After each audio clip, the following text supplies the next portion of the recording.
नमस्कार मित्रांनो, दिव्य संस्कृती या चॅनलवरती आपणा सर्वांचे स्वागत आहे.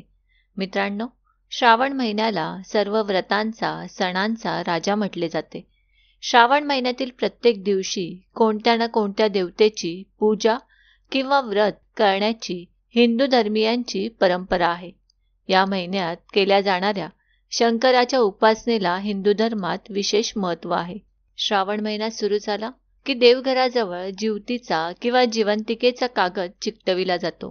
श्रावण महिन्यात प्रत्येक दिवसाला वेगळे महत्त्व आहे. श्रावणी सोमवार, मंगळागौर, बुध बृहस्पती पूजन झाल्यावर श्रावणी शुक्रवार अशा प्रत्येक दिवसाचे काही ना काही महत्त्व आहे. श्रावणी शुक्रवारी मुलांना औक्षण होते, जिवतीची पूजा होते. पिढ्यानपिढ्या हा वारसा असाच सुरू राहिला आहे. म्हणूनच मित्रांनो, या व्हिडिओमध्ये आज आपण जाणून घेणार आहोत श्रावणी शुक्रवारी जिवतीची पूजा कशी करावी, तिचे महत्त्व आणि मान्यता. मित्रांनो, जिवतीची पूजा ही श्रावणातल्या 4ही शुक्रवारी केली जाते. ही पूजा करण्याची फार पूर्वीपासूनची पद्धत आहे. ही पूजा करण्यामागेही काही कारण आहे. संतती संरक्षणार्थ ही पूजा केली जाते. त्यामुळेच या पूजेला श्रावणात अनन्यसाधारण असे महत्त्व आहे. मित्रांनो, श्रावण महिन्यात जरा जिवंतिका देवीची पूजा शुक्रवारी केली जाते. जरा म्हणजे म्हातारपण आणि जिवंतिका म्हणजे जिवंत ठेवणारी, म्हणजेच माणसाला दीर्घायुष्य देणारी अशी देवता. दीर्घायुष्य मिळावे यासाठी हिंदू धर्मियांमध्ये ही पूजा केली जाते. श्रावणामध्ये स्त्रिया जिवंतिका पूजन करतात. जरा आणि जिवंतिका या 2 देवता यांची पुरातन देवता आहेत. पुराणात असलेल्या सप्त मातृकांपैकी या 2 आहेत. जरा, जिवंतिका याबद्दल तुम्हाला अधिक माहिती हवी असेल तर ती तुम्हाला स्कंद पुराणात मिळू शकते. त्यात असे म्हटले आहे की पूर्वी 5 वर्षाच्या आधी मुलांचे मृत्यू उद्भवत होते. मुलांना दीर्घायुष्य मिळावे यासाठी मुलांना आयुष्य मिळवण्यासाठी या जिवंतिका पूजन करण्यास सुरुवात केली जाऊ लागली. म्हणून माता आपल्या बाळांच्या दीर्घायुष्यासाठी ही पूजा न चुकता करतात. श्रावणातल्या 4ही शुक्रवारी जिवतीची पूजा केली जाते. या दिवशी स्त्रियांनी लाल रंगाचे कपडे परिधान करावे. श्रावण महिन्यातील पहिल्या दिवशी जिवतीचा कागद आणून देवाऱ्यात चिकटवतात. श्रावणातील दर शुक्रवारी सकाळी उठून स्नान उरकून पूजास्थानासमोर रांगोळी रेखाटावी. दिवा, समई प्रज्वलित करावी. प्रथम गणेश पूजन करावे. यासाठी थोड्या अक्षता पूजेस्थानी ठेवून त्यावर सुपारी ठेवावी. श्री गणेशाला हळद कुंकू वाहावे. चंदन अर्पण करावे. सुवासिक फुले वाहावीत. गूळ खोबऱ्याचा नैवेद्य दाखवावा. समईस हळद कुंकू लावावे. फुले वाहावीत. कुलदेवी व लक्ष्मी मातेचे पूजन करावे. हळद कुंकू, चंदन, फुले वाहावी. दीपाने औक्षण करावे. कुलदेवतेची ओटी भरावी. जिवतीच्या चित्रातील प्रत्येक प्रतिमेस हळद कुंकू, चंदन अर्पण करावे. सुवासिक फुले वाहावीत. अत्तर लावावे. आघाडा, दुर्वा, फुले यांचा तयार केलेला हार जिवतीच्या फोटोवर लावावा. 21 मण्यांचे हळद कुंकू लावलेले कापसाचे गेज वस्त्र अर्पण करावे. विड्याच्या पानासोबत सुपारी व फळ ठेवावे. अक्षता वाहाव्यात. धूप, अगरबत्ती दाखवावी. दीपाने ओवाळावे. जिवतीला दूध, साखर, फुटाण्यांचा नैवेद्य दाखवावा. कणकेचे 5, 7, 9 असे दिवे बनवून त्यांनी जिवतीची आरती करावी.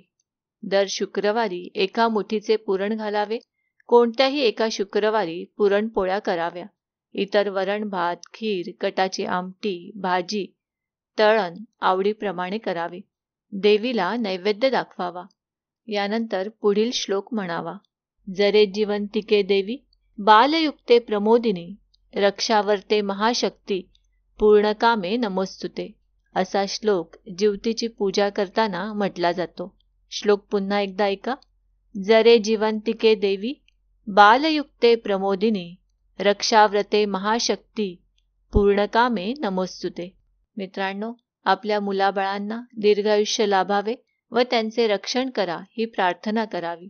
मुले बाहेरगावी राहत असल्यास किंवा परदेशी असल्यास 4ही दिशांना औक्षण करावे व अक्षता वाहाव्यात व जीवतीस प्रार्थना करावी की ज्या दिशेला माझी मुलं राहत आहेत तिथे त्यांचे रक्षण कर. सवाष्णीला जेवावयास बोलवावे. तिच्या पानाभोवती रांगोळी रेखाटावी. सुवासिक अगरबत्ती लावावी. तिच्या पानासमोर विडा व दक्षिणा ठेवावी. ती जेवल्यावर तिची खणा नारळाने ओटी भरावी. संध्याकाळी सख्या शेजारणींना हळदी कुंकवास बोलवावे. त्यांना हळदी कुंकू लावावे. त्यांच्या ओट्या भराव्यात. त्यांना दूध, चणे फुटाणे हा प्रसाद द्यावा. घरातील लहान मुलांना पाटावर बसवून कुंकू, अक्षता लावावी. त्यांचे औक्षण करावे. त्यांना देखील दूध, चणे फुटाणे हा प्रसाद द्यावा. अशा प्रकारे श्रावण शुक्रवारी जरा जीवतीचे पूजन करावे. जीवतीच्या कागदात 6 चित्रे असतात. पहिले चित्र असते नरसिंहाचे. बाळ प्रल्हादाची हिरण्यकश्यपूपासून सुटका करण्यासाठी भगवान विष्णूने नरसिंह अवतार धारण केला होता. नरसिंहाने हिरण्यकश्यपूपासून बाळ भक्त प्रल्हादाची सुटका केली. म्हणून माता या देवतेने आपल्या मुलांची वाईट शक्तींपासून रक्षा करावी या हेतूने नरसिंहाचे पूजन करतात. म्हणून माता आपल्या मुलांची वाईट शक्तींपासून रक्षा करावी या हेतूने नरसिंहाचे पूजन करतात. बालकांचा रक्षक आणि बालभक्तासाठी अवतार धारण केलेली देवता म्हणून भगवान नरसिंह देवतेचे पूजन केले जाते. दुसऱ्या फोटोत भगवान बाळकृष्ण कालिया नागावर उभे आहेत. श्रीकृष्ण, नंद व यशोदा मातेच्या छत्रछायेखाली वृंदावनात वाढत होता. गायी चरायला नेत होता. गोपींसोबत खेळायचा. कुणाची मटकी फोड, हंडी रचून दही, लोणी मटकावणे सारं काही मित्रगणांसोबत चालू होतं. याच काळात तिथल्या यमुना नदीत कालिया नावाचा विषारी साप आपल्या कुटुंबासह राहावयास आला. याला भय फक्त गरुडाचे होते. पण गरुडाला एका स्त्रीने दिलेल्या शापामुळे तो काही वृंदावनात येऊ शकत नव्हता. या संधीचा फायदा घेत कालिया नागाने वृंदावनात आपला डेरा जमवला होता. तो आजूबाजूच्या रहिवाशांचे जगणे मुश्किल करत होता. यमुनेच्या तीरावर दररोज गायी गुरे मृत्युमुखी पडत होती. तेव्हा यमुनेत लपून बसलेला कालिया नाग हे कृत्य करत असल्याचे बाळकृष्णाला कळले. त्याने यमुनेत उडी टाकून कालिया मर्दन केले आणि त्याच्यावर स्वार होऊन त्याला वश करून बासरी वादन करत गोकुळवासियांना भयमुक्त केले. म्हणून यशोदेसकट सर्व सुवासिनींनी गोपाळ कृष्णांची दिव्यांनी आरती ओवाळली आणि त्याच्यासारखे तेज, धैर्य, शौर्य आमच्याही मुलांना मिळू देत अशी प्रार्थना केली. तिसरं चित्र आहे जरा जिवंतिकेचं. या यक्षदेवता यांच्याबाबत महाभारतात कथा वर्णिली आहे. मगध नरेशास 2 राण्या होत्या. मगध नरेशास मूलबाळ नव्हते. तो व्यथित असायचा. तेव्हा चंड कौशिक ऋषी तेथून जात असतात. राजा ऋषींना जाऊन भेटला व त्याने आपली व्यथा ऋषींना सांगितली. ऋषींनी त्या राजास एक आंबा दिला व पत्नीस देण्यास सांगितले. राजाने आंबा कापला व दोघी राणींना अर्धा अर्धा दिला. राणींनी पुत्रास जन्म दिला, पण अर्धा अर्धा. ते दोन्ही भाग घेऊन राजा रानात गेला.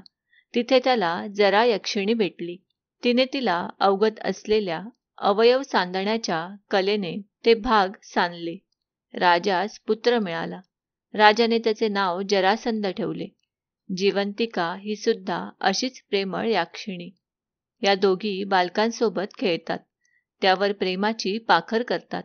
त्यांचे रक्षण करतात असे मानले जाते व श्रावणी शुक्रवारी या जरा जिवंतिकेची पूजा केली जाते.